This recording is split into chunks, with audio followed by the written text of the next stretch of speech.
राधे राधे भक्त जनों, आज आप सुने बुधवार के दिन गणेश भगवान की महापुण्य फल देने वाली व्रत कथा।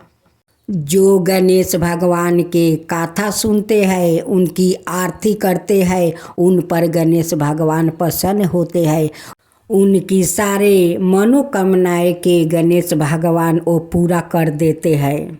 तो बोलो गणेश भगवान की जय, गणेश भगवान की जय। गणेश जी रिद्धि सिद्धि के देवता और विघ्न विनाशक देवता है, जो पूजा अर्चना से प्रसन्न होकर भक्त की हर बाधा को दूर करे, सुख सौभाग्य और धन धनाई के भंडार भर देते हैं। उनकी दयाशीलता और दानशीलता को लेकर काफी कथाएं भी प्रचलित है, जिनमें एक बुढ़िया से खीर खाने की लोक कथा काफी प्रसिद्ध है। गणेश जी और खीर की कहानी। एक बार गणेश जी ने पृथ्वी के मनुष्यों को परीक्षा लेने का विचार किया। वो अपना रूप बदल कर पृथ्वी पर भ्रमण करने लगे। उन्होंने एक बालक का रूप बना लिया और एक हाथ में एक चमचा में दूध ले लिया और दूसरे हाथ में एक चुटकी चावल ले लिया और गली गली घूमने लगे। साथ ही साथ आवाज लगाते चल रहे थे, कोई मेरे लिए खीर बना दो, कोई मेरे लिए खीर बना दो, कोई मेरे लिए खीर बना दो।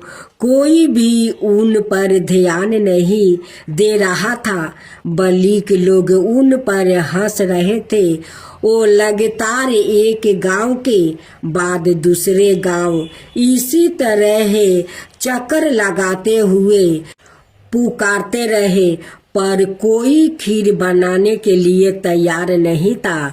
सुबह से शाम हो गई, गणेश जी लगातार घूम रहे।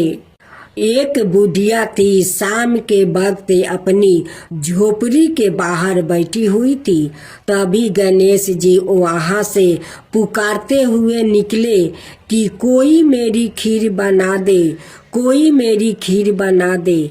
बुढ़िया बहुत कोमल दया वाली स्त्री थी। उन्होंने कहा, बेटा मैं तेरी खीर बना देती हूँ। गणेश जी ने कहा, माई अपने घर में से दूध और चावल लेने के लिए बर्तन लाओ। बुढ़िया एक कटोरी लेकर जब झोपड़ी का बाहर आई तो गणेश जी ने कहा, अपने घर का सबसे बड़ा बर्तन लेकर आओ। बुढ़िया को थोड़ी झंझलाहट हुआ, पर उसने कहा, चलो बच्चे का मन राख लेती हूँ। और अंदर जाकर वो अपने घर से सबसे बड़ा पतीला लेकर बाहर आई। गणेश जी ने चमचे में से दूध पतीले में ढालने शुरू किया। तब बुढ़िया के आश्चर्य की सीमा नहीं रही। तब उसने देखा दूध से पूरा पतीला भर गया है। एक के बाद एक वो बर्तन झोपड़ी बाहर लाती गई और उसमें गणेश जी दूध भरते चले गए। इस तरह से घर के सारे बर्तन दूध से लबालब भर गया। गणेश भगवान ने बुढ़िया से कहा, मैं स्नान करके आता हूँ, तब तक तुम खीर बना लो, मैं आपस आकर खाऊंगा। बुढ़िया ने पूछा, मैं इतनी सारी खीर का क्या करूँ? इस पर गणपति जी बोले, सारे गांव को दावत दे दो। बुढ़िया ने बड़े प्यार से मन लगाकर खीर बनाई। खीर की भीनी भीनी मीठी मीठी खुशबू चारों दिशाओं में फैल गई। खीर बनाने के बाद वो हर घर में जाकर खीर खाने का न्योता देने लगी। लोग उस पर हंस रहे थे। बुढ़िया के घर में खाने को दाना नहीं है और यह सारे गांव को खीर खाने की दावत दे रही है। लोगों को कुतूहल हुआ और खीर की खुशबू से लोग खींचे चले आए। लो, सारा गांव बुढ़िया के घर में इकट्ठा हो गया। जब बुढ़िया की बहू को दावत की पाता मालूम हुई तब वो सबसे पहले वहां पहुंच गई। उसने खीर से भरे पतीलों को जब देखा तो उसके मुंह में पानी आ गया। उसे बड़ी जोर से भूख लगी हुई थी।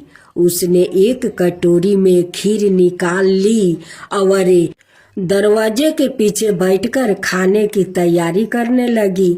इसी बीच एक छींटा गिर गया और गणपति जी को भोग लग गया और वो प्रसन्न हो गए। अब पूरे गांव को खाने की दावत देकर बुढ़िया वापस अपने घर आई तो उसने देखा बालक वापस आ गया था। बुढ़िया ने कहा, बेटा खीर तैयार है, भोग लगा लो। गणपति जी बोले, माँ भोग तो लाग चुका है, मेरा पेट पूरी तरह से भर गया है, मैं तृप्त हूँ, अब तू खा ले, अपने परिवार और गांव वालों को खिला दे। बुढ़िया ने कहा, यह तो बहुत ज्यादा है, सबका पेट भर जाएगा, इसके बाद भी यह बच जाएगी। उस बीच खीर का मैं क्या करूंगी? इस पर गणेश जी बोले, इस बीच खीर को रात में अपने घर के चारों कोने में रख देना। और बुढ़िया ने ऐसा ही किया। जब सारा गांव जी भर कर खा चुका तब भी ढेर सारी खीर बच गई। उसने उसके पात्रों को अपने घर के चारों तरफ रख दिया। सुबह उठकर उसने क्या देखा, पतीलों में खीर के स्थान पर हीरे जवाहरात और मोती भर गया है।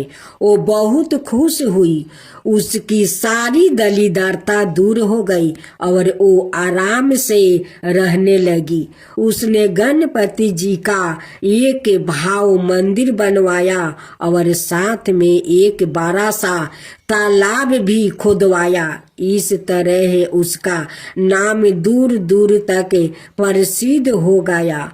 उस जगह वार्षिक मेले लगने लगे। लोग गणेश जी की कृपा प्राप्ति करने के लिए उस स्थान पर पूजा करने और मन्नत मांगने के लिए आने लगे। गणेश जी सबकी मनोकामना पूरी करने लगे। हे गणेश भगवान, जैसे आप उस बुढ़िया पर कृपा किया वैसा ही सब पर करना। कहानी कहने वाला, हुंकार भरने वाला, सुनने वाला, उनकी सारे परिवार पर कृपा करना, अड़ोस पड़ोस पर कृपा करना, सारा दुनिया पर कृपा करना। तो बोलो गणेश भगवान की जय, गणपति पापा की जय। अब भक्तजनों, आज आप सुनेंगे एक ब्राह्मण की पुत्रा और उनकी पत्नी की कहानी। खूब सुंदर दुख भरी कहानी है। किसी गांव में एक ब्राह्मण और ब्राह्मणी रहा करते थे। उनकी एक ही पुत्रा था। उनकी पुत्रा के नाम चंदर था। ब्राह्मण और ब्राह्मणी अपना पुत्रा से बहुत प्यार करती थी। और दोनों एक दिन सोच रहे थे कि चंदर तो अब 12 हो गया है, उसकी शादी करवा देना चाहिए। उनकी शादी करवा देने से घर में पत्नी आ जाएगी और मेरी बहू आ जाएगी, तो थोड़ा मेरा आराम मिल जाएगा। यही सोचकर ब्राह्मण ब्राह्मणी अपना चंदर को बहुत धामधूम से शादी करवा देते हैं। घर में बहू आती है। बहू के साथ चंदर कम से कम 2 महीना बिताया था। उसी 2 महीने में उनकी पेट में संतान आ गया था, लेकिन किसी को पता नहीं था, नहीं पत्नी का और नहीं पति का। एक दिन चंदर सोकर उठता है, अपना माँ से कहता है कि माँ देखो, अब तो मैं एक पेट से 2 पेट हो गया हूँ, अब मुझे परदेश जाना चाहिए।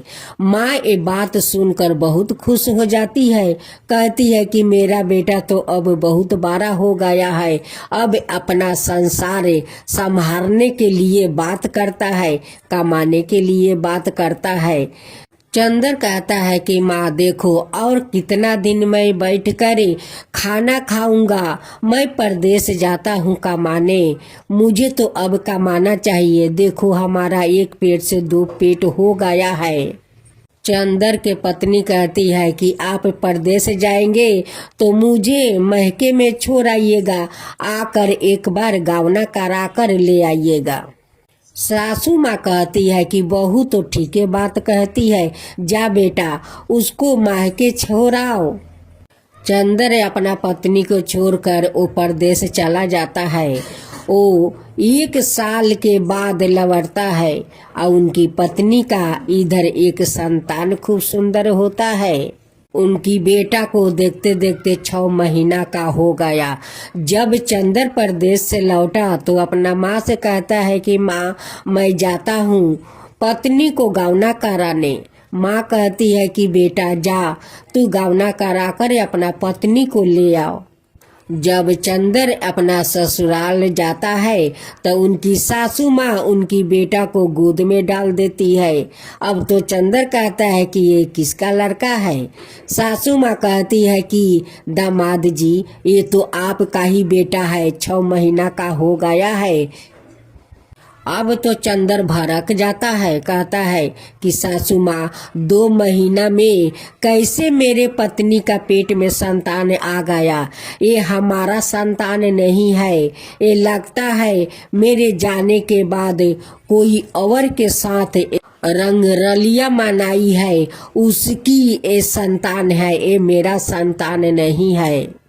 उनकी पत्नी रो रो कर कहती है कि नहीं स्वामी, ये आपका संतान है, वो 2 महीना के अंदर में मेरा पेट में आ गया था, वो मुझे भी पता नहीं था कि मैं आपको बताऊं, 2 महीना में मैं कैसे बता सकती हूँ। जब मैं महके में आई तब मैं समझा कि मैं माँ बन चुकी हूँ। देखिए आपका बेटा 6 महीना का हो गया है, ये आपका ही बेटा है। मैं तो किसी दूसरा मर्द को और देखती नहीं हूँ, तो उसकी साथ मैं कैसे रंग रलिया मना सकती हूँ, ये आपका ही बेटा है। चंदर अपना बेटा को घर लेकर आता है और पत्नी को कहता है कि ये नाजायज बच्चा को मैं अपना घर में नहीं रखूंगी, क्योंकि कलंक मेरा लग जाएगा, इसे मैं गंगा में बहा देता हूँ। चंदर को माँ कहती है कि बहू झूठ नहीं बोल रही है, चंदर ये तेरा ही तो संतान है। कहता है कि नहीं माँ, ये झूठ बोल रही है। चंदन उस बच्चा को हाथ में टांग लेता है और गंगा बहाने के लिए चल देते हैं। आगे आगे चंदन जाता है या पीछे से उनकी पत्नी रोते हुए जाती है, कहती है कि स्वामी ये आपका ही बच्चा है, ये दूसरा कोई और का नहीं है, ये आपका ही संतान है, इसे गंगा में मत बहाइए स्वामी, गंगा में मत बहाइए। उसी रास्ते से विनायक गणेश जी अपना लव और शुभ के साथ वो कहीं जा रहे थे। वो देखते हैं कि उस औरत बिलख बिलख कर रो रही है और इस आदमी तो बच्चा को गंगा में फेंकने के लिए जा रहा है। गणेश जी कहते हैं, ठहर मूर्ख, तेरी पत्नी रो रो कर कह रही है कि ये आपका ही संतान है, फिर भी तेरा अपना पत्नी पर विश्वास नहीं है। चंदर कहते हैं कि नहीं भगवान, ये मेरा संतान हो नहीं सकता है, मैं तो शादी करके परदेश चला गया तो मेरा संतान कैसे होगा? मैं घर पर रहता तभी तो संतान होगा। विनायक गणेश भगवान कहते हैं कि नहीं रे मूर्ख, एक दिन में संतान आ जाता है और वो तो 2 महीना तू अपना पत्नी के साथ बिताया है। चंदन तो अब गणेश भगवान को बात नहीं सुन रहे हैं, वो चलने लगा। गणेश भगवान उसे अभिशाप देते हैं कि अगर बच्चा को गंगा फेंकने जाता है तो तू यही पर फेंकने से पहले तू सील बन जा। अब तो चंदन वही पर सील बनकर खड़ा रहा। उनकी पत्नी कहती है कि प्रभु, मेरे पति कितना दिन तक सील बनकर रहेगा? ये जैसा भी है ये मेरा पति है प्रभु, इसे सील से मनुष्य बना दीजिए। गणेश जी कहते हैं कि मैं शराप दे दिया है, शराप आपस नहीं लिया जाता है। 1 साल के बाद जब कोई भगवान इस जंगल से गुजरेंगे और वो इसे लात मारेंगे तभी अपना ए रूप में आएगा। कह कर गणेश भगवान चले गए। चंदर के पत्नी अपना बेटा को लेकर घर आ गई। चंदर के पत्नी मिलने के लिए रोज उस जंगल में जाती है और उस पत्थर से मिलती है। जब बहू घर आती है तो सासू माँ पूछती है कि चंदर कहाँ है? कहती है कि वो तो सील बन गया है।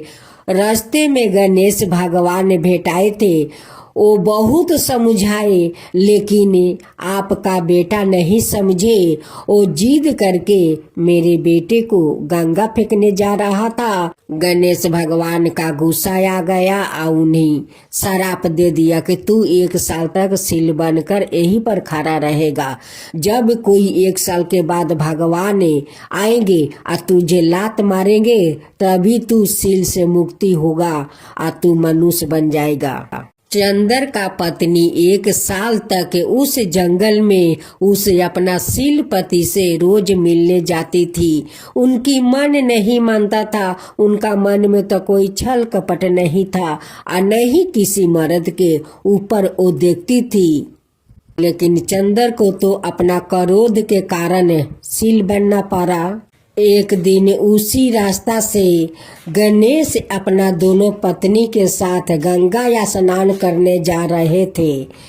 रिद्धि सिद्धि का उस सील पर नजर पड़ा। वो कहने लगी कि स्वामी देखिए ये सील कितना सुंदर है, आदमी के जैसा है। गणेश जी कहते हैं कि ये कोई कारण के लिए ये सील बना है, लगता है कोई पाप किया है, उसी के कारण ये सील बना है। चंदर तो विनायक जी के शराप के कारण वो सील बना हुआ था। गणेश जी का दोनों पत्नी कहती है कि स्वामी इस सील को मुक्ति करवा दीजिए, इसे मनुष्य रूप में लाइए प्रभु, लाइए। गणेश भगवान ने उस सील का 3 बार परिक्रमा किया और करने के बाद ऐसे पैर मारा कि चंदर अपना मुक्ति पा गया, वो मनुष्य रूप में आ गया। उसी समय उनकी पत्नी अपना पति को देखने उस जंगल में जा रही थी। वो जाते जाते देखती है कि वहाँ पर तो गणेश भगवान अपना दोनों पत्नी के साथ है और गणेश भगवान तो मेरे पति को मुक्ति दिला दिया। विनायक जी सील बनाए और गणेश भगवान मुक्ति दिलाए। चंदर और चंदर का पत्नी दोनों गणेश भगवान का पैर पकड़ लेते हैं। कहते हैं कि भगवान हमसे बहुत बड़ा पाप हो गया है कि अपना पत्नी को मैं पाप में ढकेल रहा था, मैं पाप लगा रहा था। मेरे पत्नी पापी नहीं है, ये किसी और को संतान नहीं है, वो संतान तो मेरा ही है। आज मैं अनाथ करने जा रहा था प्रभु, आज अपना बेटा को मैं गंगा में फेंक देता। आपको लोग झूठ नहीं कहते हैं कि आप विघ्नहर्ता है, जहाँ कोई तकलीफ होता है वहाँ आकर आप खड़ा हो जाते हैं, विघ्न हार लेते हैं। आप मेरा संतान को बचाया है प्रभु, ये कभी नहीं भूलूंगा, कभी नहीं भूलूंगा। आज से हम दोनों आपको धाम धूम से श्रद्धा भक्ति से गणेश जी का पूजा करेंगे। चंद्र अपना पत्नी के साथ घर आता है और गणेश भगवान को सब मिलकर धाम धूम से पूजा आरती करते हैं। राधे राधे भक्त जनों, आज आप सुनेंगे विष्णु भगवान और माता लक्ष्मी की व्रत कथा। एक बार भगवान विष्णु जी शेष नाग पर बैठे बैठे बोर हो गए और उन्होंने धरती पर घूमने का विचार मन में किया। वैसे भी कई साल बीत गया था। धरती पर आए और वो अपनी यात्रा की तैयारी में लग जाते हैं। स्वामी को तैयार होते देखकर लक्ष्मी माँ ने पूछा, आज सुबह सुबह कहाँ जाने की तैयारी हो रही है? विष्णु जी ने कहा, हे लक्ष्मी, मैं धरती लोक पर घूमने जा रहा हूँ। तुम कुछ सोच कर रही हो? लक्ष्मी माँ ने कहा, हे देव, क्या मैं भी आपके साथ चल सकती हूँ? भगवान विष्णु ने 2 पल सोचा, फिर कहा, एक शर्त पर तुम मेरे साथ चल सकती हो। तुम धरती पर पहुंचकर उत्तर दिशा की ओर बिल्कुल मत देखना। इसके साथ ही माता लक्ष्मी ने हाँ कह के अपनी बात मनवा ली और सुबह सुबह माँ लक्ष्मी और भगवान विष्णु धरती पर पहुंच गया। तभी सूर्य देवता निकल रहे थे। रात बरसात होकर हटी थी। चारों ओर हरियाली हरियाली थी। उस समय चारों ओर बहुत शांति थी और धरती बहुत ही सुंदर देख रही थी और माँ लक्ष्मी मंत्र मूर्ध होकर धरती को देख रही थी और भूल गई कि पति को क्या वचन वो देकर आई है और चारों ओर देखती हुई कब उत्तर दिशा की ओर देखने लगी, पता नहीं चला। उत्तर दिशा में माँ लक्ष्मी को एक बहुत ही सुंदर बगीचा नजर आया और उस तरफ से विभिन्न विभिन्न खुशबू आ रही थी और बहुत ही सुंदर सुंदर फूल खिले थे। यह एक फूलों का खेत था और माँ लक्ष्मी बिना सोचे समझे उस खेत में गई और एक सुंदर सा फूल तोड़ लाई। लेकिन यह क्या, जब माँ लक्ष्मी भगवान विष्णु के पास वापस आई तो भगवान विष्णु की आँखों में आंसू थे और भगवान विष्णु ने माँ लक्ष्मी को कहा कि कभी भी किसी से बिना पूछे उसका कुछ भी नहीं लेना चाहिए और साथ ही अपना वचन भी याद दिलाना चाहिए। माँ लक्ष्मी को अपनी भूल का पता चला तो उन्होंने भगवान विष्णु से इस भूल की माफ़ी मांगी।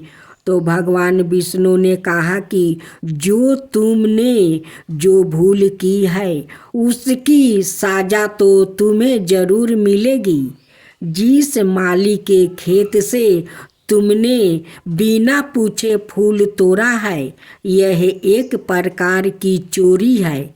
इसलिए अब तुम 3 साल तक माली के घर नौकर बनकर रहो। उसके बाद मैं तुम्हें वैकुंठ में वापस बुलाऊंगा। माँ लक्ष्मी ने चुपचाप सर झुकाकर हाँ कर दिया और माँ लक्ष्मी एक गरीब औरत का रूप धारण करके उस खेत के मालिक के घर गई।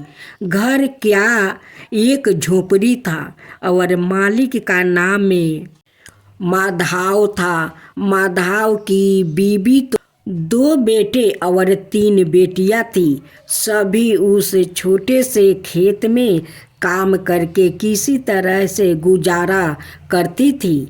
माँ लक्ष्मी जब एक साधारण और गरीब औरत बन कर जब माधवा के झोपड़ी पर गई तो माधवा ने पूछा, बहन तुम कौन हो और इस समय तुम्हें क्या चाहिए?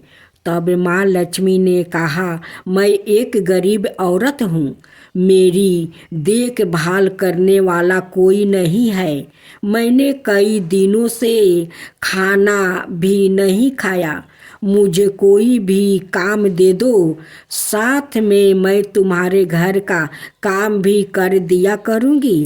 बस मुझे अपने घर में एक कोने में आसरा दे दो। माधवा बहुत ही इच्छा दिल का मालिक था।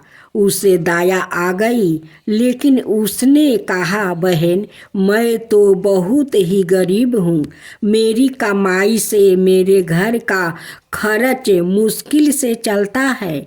लेकिन अगर मेरी 3 की जगह 4 बेटियां होती तो भी मुझे गुजारा करना था। अगर तुम मेरी बेटी बनकर जैसा रूखा सूखा हम खाते हैं उसमें खुश रह सकती हो तो बेटी अंदर आ जाओ। माधवा ने माँ लक्ष्मी को अपने झोपड़ी में शरण दे दिया और माँ लक्ष्मी 3 साल उस माधवा के घर पर नौकरानी बन कर रही। जिस दिन माँ लक्ष्मी माधवा के घर आई थी उससे दूसरे दिन ही माधवा को इतनी आमदनी हुई फलों से कि शाम को एक गाय खरीद ली। फिर धीरे धीरे माधवा ने काफ़ी जमीन खरीद ली और सबने अच्छे अच्छे कपड़े भी पहनने लगा और फिर एक बार पक्का घर भी बनवा लिया। बेटियों और बीबी ने गहने भी बनवा लिया और अब मकान भी बहुत बड़ा बनवा लिया था। माधवा हमेशा सोचता था कि मुझे यह सब इस महिला के आने के बाद मिला है। इसे बेटी के रूप में मेरी किस्मत आ गई है। मेरी और अब 2 साल बीत गया था, लेकिन माँ लक्ष्मी अब भी घर में और खेत में काम करती थी। एक दिन माधवा जब अपने खेतों से काम खत्म करके घर आया तो उसने अपने घर के सामने द्वार पर एक देवी सावारूप गहनों से लदी एक औरत को देखा। जब ध्यान से देखकर पहचान गया, अरे यह तो मेरी मुँह बोली चौथी बेटी यानी वही औरत है और पहचान गया कि यह तो माँ लक्ष्मी है। अब तक माधवा का पूरा परिवार बाहर आ गया था और सब हैरान होकर माँ लक्ष्मी को देख रहे थे। माधवा बोला, हे माँ हमें माफ़ करो, हमने आपसे अनजाने में ही घर और खेत में काम करवाया है। माँ यह कैसा अपराध हो गया? हे माँ हम सब को माफ़ कर दो। अब माँ लक्ष्मी मुस्कुराई और बोली, हे माधवा तुम बहुत ही अच्छे और दयालु व्यक्ति हो। तुमने मुझे अपनी बेटी की तरह से रखा है। आपने परिवार के सदस्य की तरह से। इसके बदले मैं तुम्हें वरदान देती हूँ कि तुम्हारे पास कभी भी खुशियाँ की और धन की कमी ना रहेगी। तुम्हें सारे सुख मिलेंगे जिसके तुम्हें अधिकार हो। और फिर माँ अपने स्वामी के द्वारे भेजे रथ में बैठकर बैकुंठ चली गई। अब आप सुनेंगे तुलसी की गाथा। तुलसी से जोड़ी एक गाथा बहुत प्रचलित है।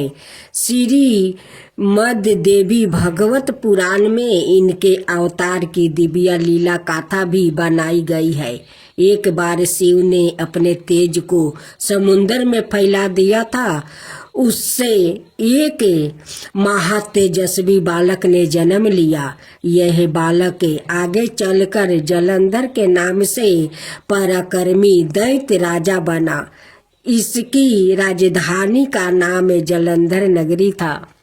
दैत्यराज कलनेमी की कन्या बिंदा का विवाह जलंधर से हुआ।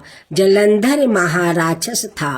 अपनी साता के मध्य में चूरी उसने माता लक्ष्मी को पाने की कामना से युद्ध किया, परंतु समुद्र से ही उत्पन्न होने के कारण माता लक्ष्मी ने उसे अपना भाई के रूप में स्वीकार कर लिया। वहां से पराजित होकर वो देवी पार्वती को पाने की लालसा से कैलाश पर्वत पर गया। भगवान देवाधिदेव शिव का ही रूप धारण कर माता पार्वती का समीप गया, परंतु माँ ने अपने योग बल से उसे तुरंत पहचान लिया और वहां से अंतर्ध्यान हो गई। देवी पार्वती ने क्रोध होकर सारा वृत्तांत भगवान विष्णु को सुनाया। जलंधर की पत्नी बिंदा अत्यंत पतिव्रता स्त्री थी। उसी के पतिव्रता धर्म की शक्ति से जलंधर ना तो मारा जाता था और ना ही पराजित होता था। इसलिए जलंधर का नाश करने के लिए बिंदा के पतिव्रता धर्म को भंग करना ही बहुत जरूरी था।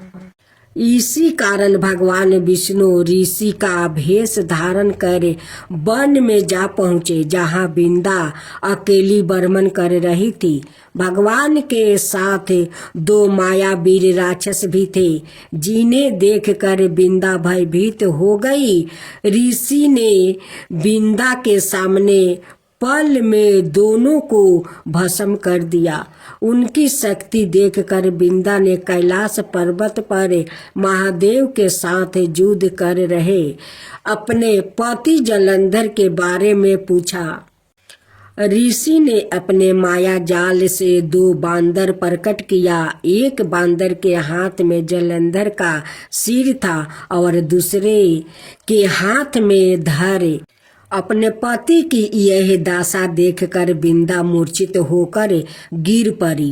होश में आने पर उन्होंने ऋषि रूपी भगवान से विनती की कि वो उसके पति को जीवित करे। भगवान ने अपनी माया से पूर्ण जलंधर का सिर धड़ से जोड़ दिया, परंतु सवाए भी वो उसी शरीर में प्रवेश कर गया। बिंदा को इस छल का जरा आभास नहीं हुआ। जलंधर बने भगवान के साथ बिंदा पतिव्रता का व्यवहार करने लगी, जिससे उसकी पतिव्रता भंग हो गया।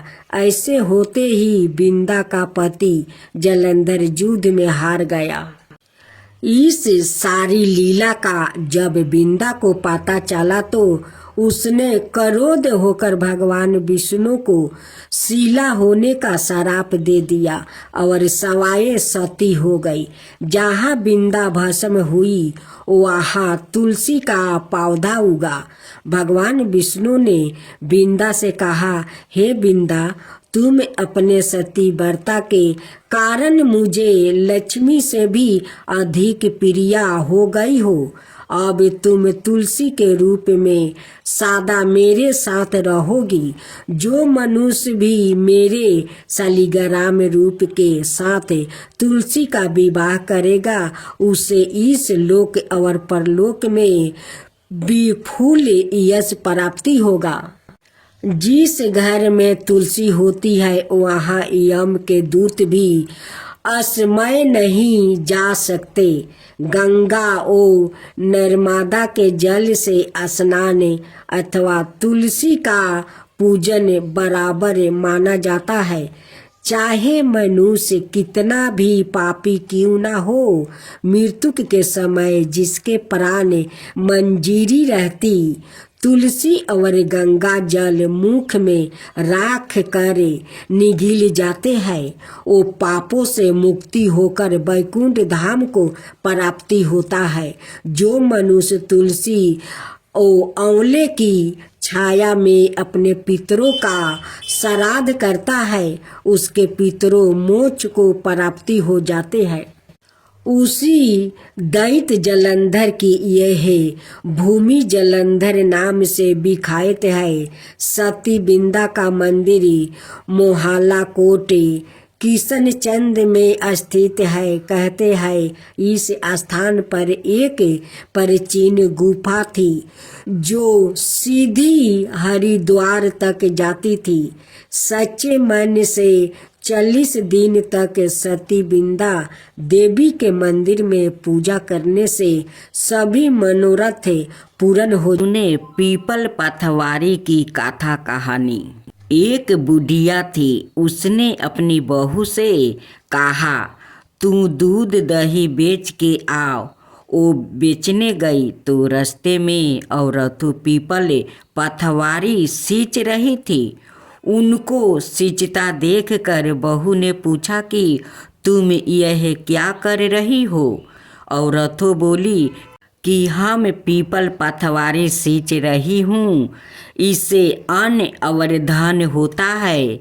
12 बरस का बिछड़ा हुआ पति मिल जाता है।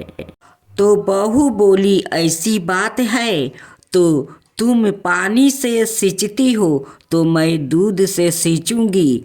गुजरी बहू रोजाना दूध दही बेचने नहीं जाती, और रोजाना दूध को पीपल में और दही पथवारी में सींचती है। सास दूध दही का दाम मांगती है तो कह देती है महीना पूरा हो जाने पर लाकर दूंगी। महीना पूरा हो गया। पूर्णिमा के दिन बहू पीपल पथवारी के पास जाकर बैठ गई। पथवारी ने पूछा, तू मेरे पास क्यों बैठ गई? बहू बोली कि सासू दूध दही का दाम मांगी है। पीपल पथवारी बोली कि मेरे पास क्या दाम रखा है? यह भारा डिंडा पान पथौरा, इसको ले जा। बहू ने वही ले जाकर कोठरी में रख दिया और डर के मारे कपड़ा ओढ़ कर सो गई। सासू बोली, पैसा ले आई? बहू बोली, कोठरी में रखा है। सासू ने कोठरी खोल के देखी तो देखा हीरा मोती जगमगा रहा है। सासू बोली, बहू इतना धन कहाँ से लाई है? बहू ने आकर देखा तो सच में ही धन भरा हुआ है। बहू ने सास को सारी बातें बता दिया। सास ने कहा, अब की महीना में मैं भी पथवारी सींचूंगी। महीना आ गया। सास दूध दही तो बेचे आती, हंडी धोकर पीपल पथवारी में चढ़ा देती। आया कर बहू से कहती, मेरे से दाम मांगे। वो कहती, सासू जी कोई बहू भी दाम मांगती है? मगर सासू कहती है, तू मांगे। बहू बोली, सासू जी पैसा ले आओ। तो सास पीपल पथवारी के पास जाकर बैठ गई।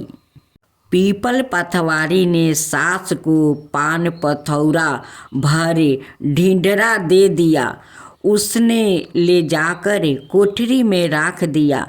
बहू ने खोल कर देखा तो उसमें कीड़े मकोड़ा बिलबिला रहा है। बहू ने कहा, सासू जी यह क्या? सास ने आकर देखा और बोलने लगी, पीपल पथवारी बड़ी दोगली पटपीठन है, इसके तो धन दिया और मुझको कीड़ा मकोड़ा दिया। तब सब कोई बोलने लगे कि बहू तो सत्य की भूखी सच्ची थी, तुम धन की भूखी थी। हे पथवारी माता, जैसा बहू को दिया वैसे ही सबको देना, जैसा सास को दिया वैसा किसी को ना देना। अब सुने सीता माता की कहानी। यह कहानी सीता माता कहती थी और श्री राम इसे सुना करते थे।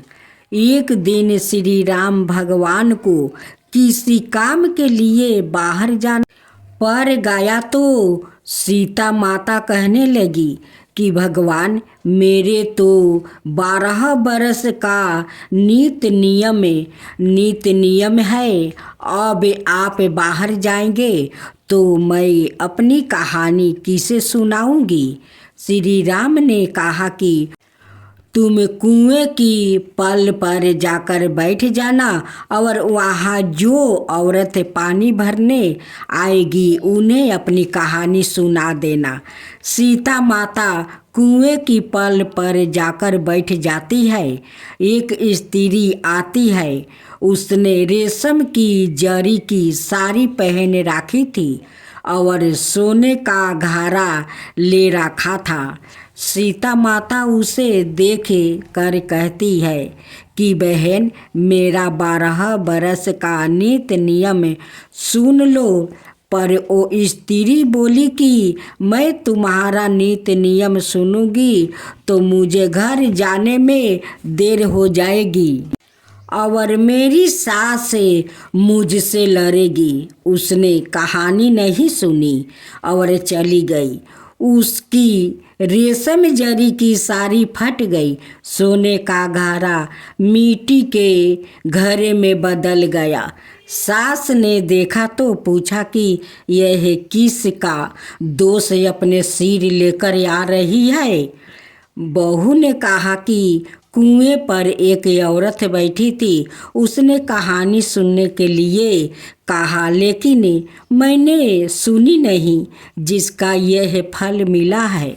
बहू की बात सुनकर अगले दिन वही सारी और घारा लेकर सास कुएं की पल पर गई। सास को वही माता सीता बैठी मिली तो माता सीता ने कहा कि बहन, मेरी कहानी सुन लीजिए। सास बोली कि एक बार छोड़, मैं तो 4 बार कहानी सुन लूँगी। राम आए लक्ष्मण आए, देश के पुजेरी आए, नीति नियम का नियम लाए, आओ राम बैठो रामे, तपी रसोई जियो राम, माखन मिश्री खाओ राम, दूध बतासा पियो राम, सुत के पलका पोढ़ो राम, साला दुसाला पोढ़ो राम, साला दुसाला ओढ़ो राम। जब बोलो जब राम ही राम, राम संवारे सबको काम, खाली घर भंडार भरेंगे, सबका बेड़ा पार करेंगे, श्री राम जय जय राम। कहानी सुनकर बहू बोली कि कहानी तो बहुत अच्छी है। सास ने कहा कि ठीक है, इस कहानी को रोज कहा करेंगे। अब सास बहू रोज सवेरे उठती है, नहाती धोआती है और पूजा करने के बाद नित्य नियम की सीता की कहानी कहती है।